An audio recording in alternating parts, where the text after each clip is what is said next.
एक हरे भरे आश्रम में कई भक्त एक वृक्ष के नीचे बैठे हैं। उनके सामने गहरे ध्यान में लीन प्रमानंद गुरुजी विराजमान है। भक्त शांतिपूर्वक बैठे हैं जब गुरुजी अपनी आंखें खोलते हैं और बोलना शुरू करते हैं।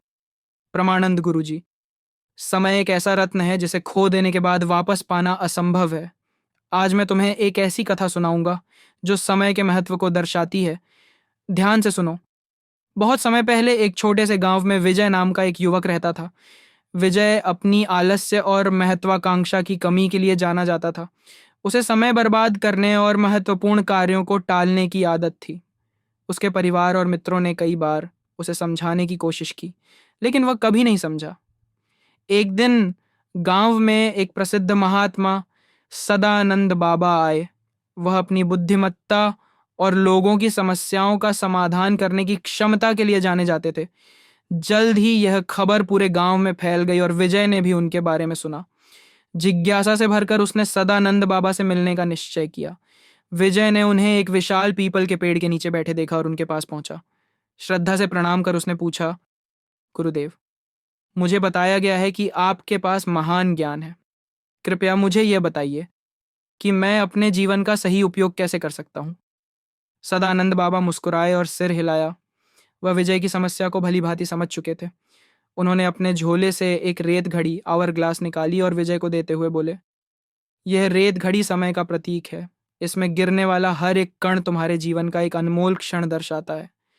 विजय ने उस रेत घड़ी को अपने हाथों में लिया और इसकी गहराई को महसूस किया।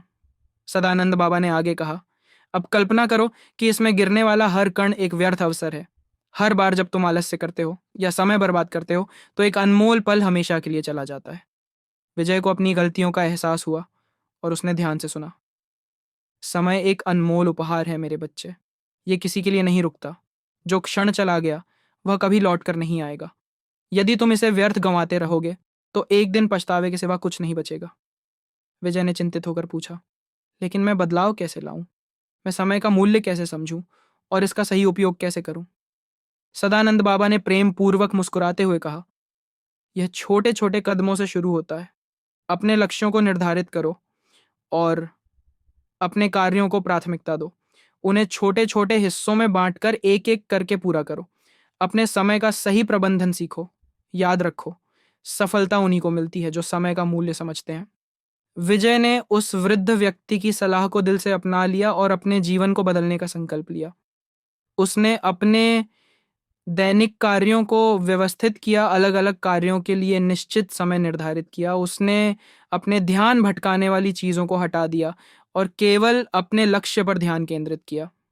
धीरे धीरे विजय के जीवन में सकारात्मक परिवर्तन आने लगे। दिन हफ्तों में बदले, हफ्ते महीनों में। उसकी मेहनत और अनुशासन रंग लाने लगे। उसने उन कार्यों को पूरा कर लिया जिन्हें वह वर्षों से टाल रहा था। उसने अपने जुनून को खोजा और अपनी छिपी हुई प्रतिभाओं को निखारा। गांव के लोग उसकी इस अद्भुत बदलाव को देखकर हैरान थे। समय के साथ विजय को यह भी एहसास हुआ कि समय केवल कार्यों को पूरा करने के लिए नहीं बल्कि रिश्तों को संजोने के लिए भी महत्वपूर्ण है।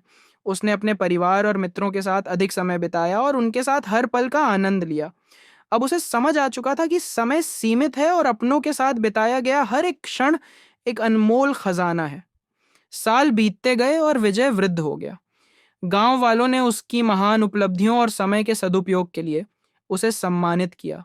उसने अपने जीवन की कहानी नई पीढ़ी को सुनाई और उन्हें हर बीतते पल की कद्र करने और अपने जीवन का सर्वश्रेष्ठ उपयोग करने की सीख दी।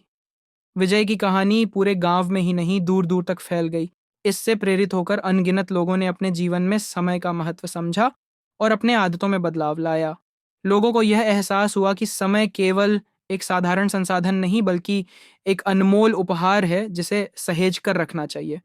प्रमानंद गुरुजी अपनी आंखें भक्तों पर डालते हैं और मुस्कुराते हुए कहते हैं, इस कथा से हमें यह सीख मिलती है कि समय हर किसी के लिए समान रूप से उपलब्ध है, लेकिन जो इसे समझदारी से उपयोग करता है वही सफल होता है। अब सोचो, क्या तुम भी अपने समय का सही उपयोग कर रहे हो या फिर तुम्हारे हाथों से भी यह अनमोल रेत बह रही है?